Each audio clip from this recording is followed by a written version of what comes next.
Your horse won't load into the trailer. They refuse to move forward. They back away when you approach, and everyone tells you the same thing. Your horse is being stubborn. Ever had your horse act downright stubborn, refusing, ignoring, or testing you, and wondered why? And probably also, why only with me, not with other persons as well? In the next 10 minutes, I'll reveal what's actually happening with you when your horse seems defiant, why horses can sense your inner state before you even notice it, and how a simple shift in your own physiology can instantly turn their stubbornness into cooperation. By the end of this video, you'll never see a stubborn horse the same way again. So let's start with a fundamental question. What does stubborn actually mean when we apply it to horses? The dictionary defines stubborn as having determination not to change one's attitude or position. It implies willfulness, defiance, a conscious choice to resist. But here's the problem. This definition assumes a level of cognitive processing that horses don't actually use in these situations. When a horse refuses to do something, they're not sitting there thinking, I'm going to be difficult today, I'm going to test this human. What's actually happening is much more fundamental. The horse's nervous system is detecting a threat, and their behavior is an automatic survival response. It's not stubbornness, it's self-preservation. To understand this, we need to understand something called polyvagal theory, developed by neuroscientist Dr. Stephen Porges.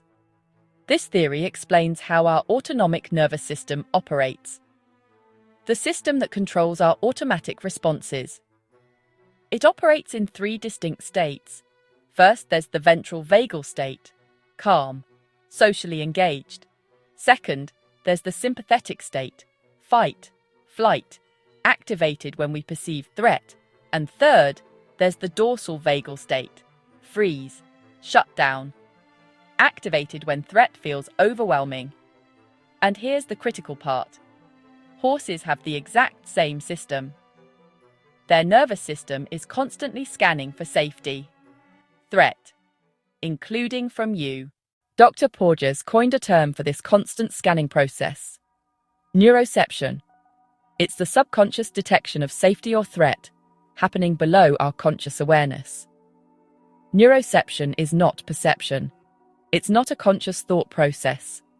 It's your nervous system detecting cues of safety or danger in your environment and automatically adjusting your physiological state before you're even consciously aware of it. And horses? Their neuroception is extraordinarily sensitive.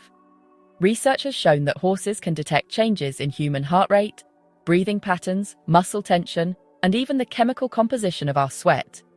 A 2024 study documented that horses and humans exhibit bidirectional heart rate variability synchronization.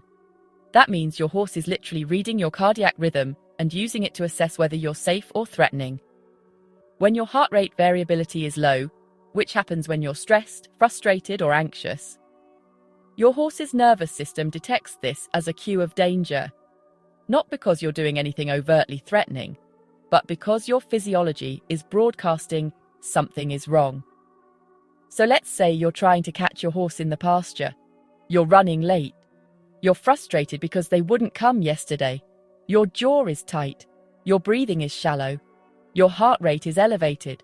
Your horse's neuroception reads all of this: the tension in your body, the irregularity in your breathing, the elevated heart rate, and their nervous system interprets it as threat. Not safe. Move away. This isn't stubbornness. This isn't your horse being difficult. This is their nervous system doing exactly what it is designed to do: move away from potential danger. But what happens when you approach the same horse with a regulated nervous system? With your breathing being deep and slow, your heart rate variability high, your muscles relaxed, your horse's neuroception then reads safe, no threat. Approach is okay. Same horse, same pasture, same human. But a completely different nervous system state and completely different behavior from the horse. But here's where it gets even more problematic. When we label a horse as stubborn and try to fix the behavior with more pressure, we create kind of a sympathetic spiral. Here's how this works. Your horse doesn't do what you want. Let's say they won't load into the trailer. Your nervous system interprets this as a problem that needs solving. Your sympathetic nervous system activates. Your stress hormones increase. You get more tense. Your breathing becomes shallower. Your movements become sharper. You might raise your voice or increase physical pressure. Your horse's neuroception detects this escalation in your nervous system state. Their own sympathetic nervous system activates in response. Now they're more tense, more alert, more ready to flee. The behavior you were trying to fix gets worse. The horse backs away more, resists more, maybe even becomes aggressive. And now you're even more frustrated. Your nervous system escalates further. More pressure, more force, more, I need to show this horse who's boss. And the spiral continues. Each person's nervous system dysregulation feeds the others. This is nervous system contagion, and it's happening completely outside of conscious awareness. Research on emotional contagion in horses has documented this phenomenon. When horses are exposed to stressed humans, their own stress levels increase measurably. Their cortisol levels rise, their heart rates elevate, their behavior becomes more reactive. So when traditional training says increase the pressure until the horse complies, what's actually happening neurologically? You're forcing a dysregulated nervous system to override its survival instincts through fear. The horse might eventually comply, but they're not calm. They're not learning. They're not building trust. They're in a state of learned helplessness. Their nervous system has moved from sympathetic activation to dorsal vagal shutdown. And research shows that animals in learned helplessness states show decreased problem-solving ability, increased stress hormones, and long-term behavioral problems. This is the opposite of what we want. So if the problem is our nervous system state, then the solution is obvious. We need to regulate our own nervous system before we can expect our horse to regulate theirs. Neuroscientist Dr. Andrew Huberman has documented the fastest way to shift from sympathetic activation to ventral vagal calm. The physiological sigh. It's a double inhale through the nose, followed by a long exhale through the mouth. 2 quick inhales through your nose. This reinflates the alveoli in your lungs.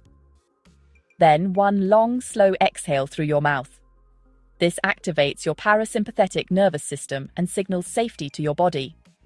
Research shows that just 1 or 2 physiological sighs can measurably increase your heart rate variability and shift your nervous system state. And remember, your horse is reading your HRV. So before you approach your horse, before you ask them to do something challenging, before you react to behavior you don't like, pause. Take 2 physiological sighs. Feel your nervous system shift. Horse won't load in the trailer? Pause. Breathe. Regulate yourself first. Horse spooks at something. Pause. Breathe. Regulate yourself before you react.